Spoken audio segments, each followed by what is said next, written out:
Yosef, was stuck in prison, and he interpreted dreams for the two stewards.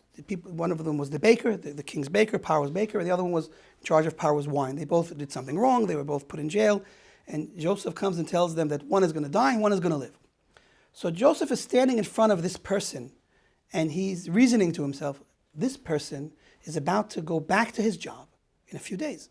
His job was to serve Paro, the king of Egypt, the person in charge of everything, all of the court system. He's the real boss.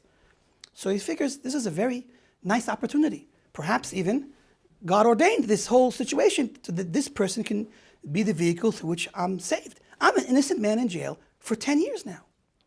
So he decides to tell this person, I'm an innocent man, I'm here, and please, when you go in front of the king of Egypt, remember me. Remember me and the kindness I showed you when I helped you, and please mention to him that there's an innocent man stuck in prison. And he says it twice. He says, mention me and remember me. He does, there's like a repeated language there in his request. And then the story jumps forward 2 years. And we find out 2 years later, Paro has a dream. And the big question is, what's 2 years? 2 years for what? What are we counting 2 years from? And so the idea is we're counting 2 years from this episode with the person in charge of the king's wine. And the rabbis, of course, having a level of perception that is truly a gift from God, were able to understand that really when Yosef asked twice or mentioned the double expression of remembering and him, so he made some kind of a, I don't want to call it a mistake, certainly not at this point in the discussion, but what he did resulted in God saying that, Joseph, you're going to stay in prison now for 2 more years. And the 2 years that we mentioned in Miketz is a reflection of that 2 years from the time that you asked for help, now Power has a dream, and now you are mentioned and saved. And we're taught that really it was decreed upon Yosef to stay in jail for 10 years. And he was going to go out. However, since he kind of got involved in his story, so to speak, so he was punished and remained in jail for 2 more years. Now, I'd like to ask anyone here, to be honest, we're in the question stage, and I like to always say, honest questions are always okay. So we're allowed to say, this story doesn't make any sense to us. You're not saying it doesn't make any sense. You're saying we don't see yet the sense in it. So you're not insulting the story. But does this story make any sense to anybody here? Do you see any reason why a person should be punished for 2 years in jail for telling a person that he logically saw that was going to be in the right place at the right time to help him get out, and asking it once, twice, even 100 times? I mean, how many times do we ask a coworker or a friend or a connection? You know, it's all about, it's not what you know, it's who you know. How many times do we make that phone call and the reminding email? Did you do that for me? Did you ask? Because we want a friend to get us a job, to get us something. We're always turning to the people around us for help. There's in fact a verse that says that King David himself says, may God be among my helpers. What do you mean, may God be among your helpers? If you have God, what are you a helper for? The answer is God helps you through the helpers. There's a certain amount of responsibility we have to make an effort to help ourselves. As the famous saying goes, I don't know if it's a Torah expression, but God helps those that help themselves. And it sounds very true and very logical. If you don't help yourself, what are you expecting Hashem to do for you? Help yourself, and Hashem will also help. And this is the verse. I want God to be among my helpers. What essentially I think King David is saying is that if God is behind my helper, if he's with my helper, then there'll be success. If God is not with my helper, then all the help in the world won't be a success. But still, we see that we need that helper. So what was Yosef's flaw? What was wrong over here when Yosef asked the minister of the wine for help? Wasn't he just fulfilling that idea that King David is saying, that God should be among my helpers, so this person is sent by God to help me, so I'm asking him for help. So it should be beautiful. He should have gotten out. Why is he staying there for 2 more years? We believe, hopefully, that God is partners with us in our lives, that God is with us in our daily life.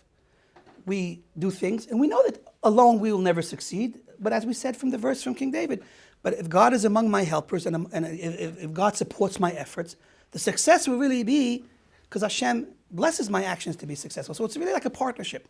Together, God and me make the life and the success I experience. And that's acceptable. But that's for me.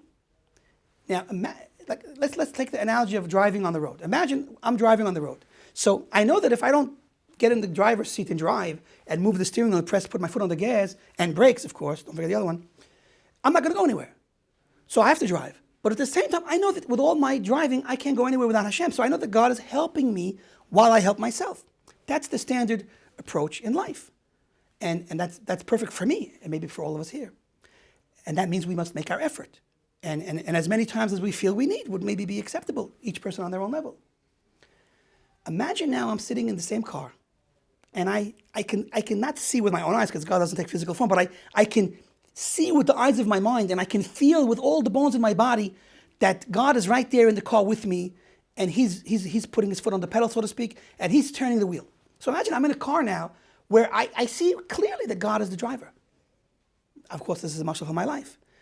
Imagine we were able to see in our lives that God is actually driving, which is a big chiddush.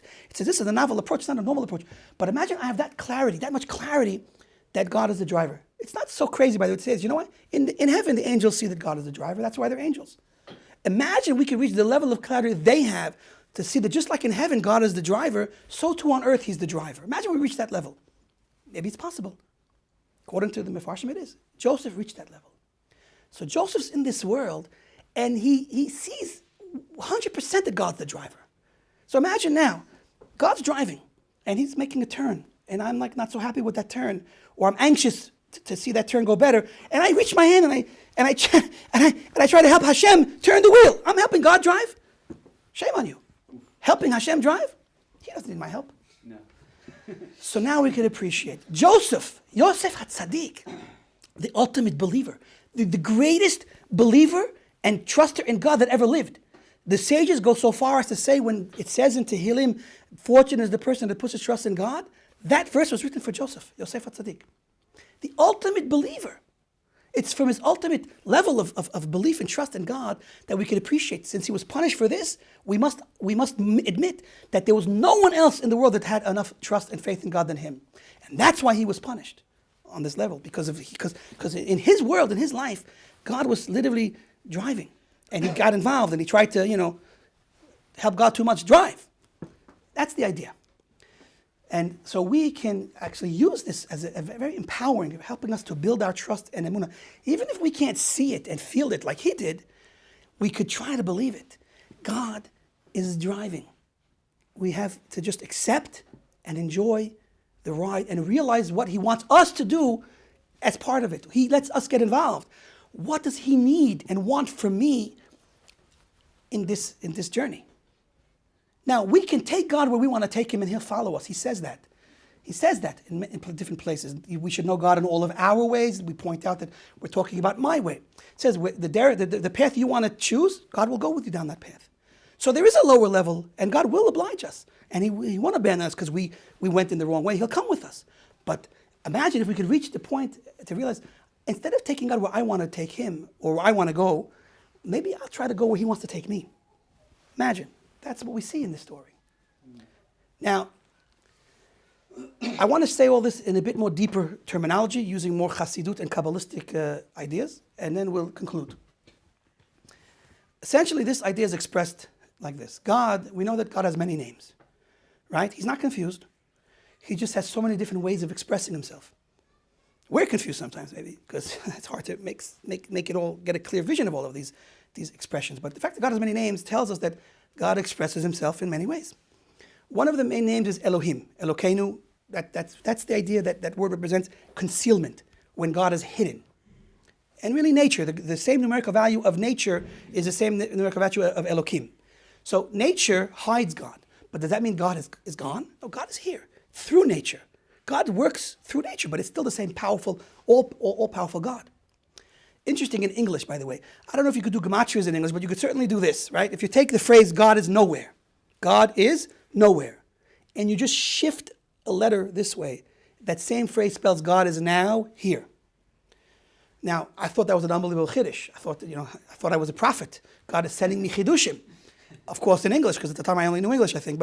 And then I found out that I'm not the only prophet, or none of us are prophets, but we can all have these insightful thoughts, because I Googled it and found out that I'm not the first person that came up with that chiddush. But anyway, it's a chiddush nonetheless. God is nowhere becomes God is now here if we just shift our perspective. And that's nature. The fact that the numerical value of nature matches with the name of God, that's Elohim, tells us that really God is here. He created in a way that it appears as if he's nowhere, but he's really here. And it's our job to look through the surface and get to the depth of what's going on and feel and see God in the world and in our lives. The hidden God. That's an amazing thing. To see and feel the hidden God in this world, that's an accomplishment. And that's why he's hiding. He's playing hide and seek. It's a hide and seek game. God is hiding, and he really wants us to find him. The whole reason why he's hiding is because we're supposed to find him. Now imagine, this story can play out in a few ways, and I'm going to go a bit off of the real point, but I think it's a beautiful thought. It could take us a long time to find him, but imagine in the game of hide and seek, imagine this kid there, he's hiding, and he's hot and bothered, and he's excited because he found such a good hiding spot. And he's sitting there, and no one comes. Finally, after a long time, he gets out to see that nobody's even looking for him. So that's the unfortunate sadness and reality of today. God is hiding. The question is, how many people are actually taking the time to look for him? I don't know how many.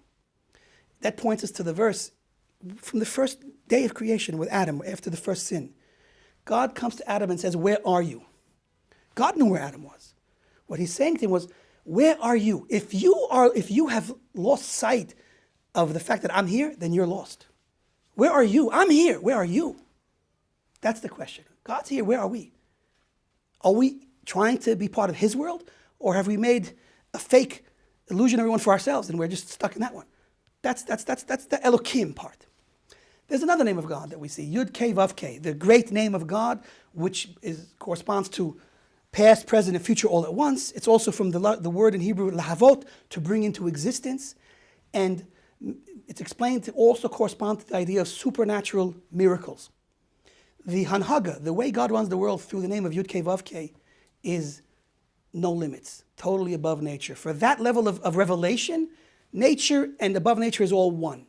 Now, that's the way it's explained, that Yosef reached a level, by virtue of his great soul, to be connected spiritually all the way up to the top. 5 levels of the soul, so all 5 levels were connected to the upper 5 worlds that exist. Once you're connected that high, then when you look at the world, all you see is God. So on that level where you see Yud Kei Vav Kei with the name of God that brings the world into existence constantly and that makes miracles, when you see that, when you're living on that level, just sit back and enjoy the ride. Obviously you'll have tests, you'll have what to do, but certainly you're not going to start putting your dependence on simple people that they're your salvation.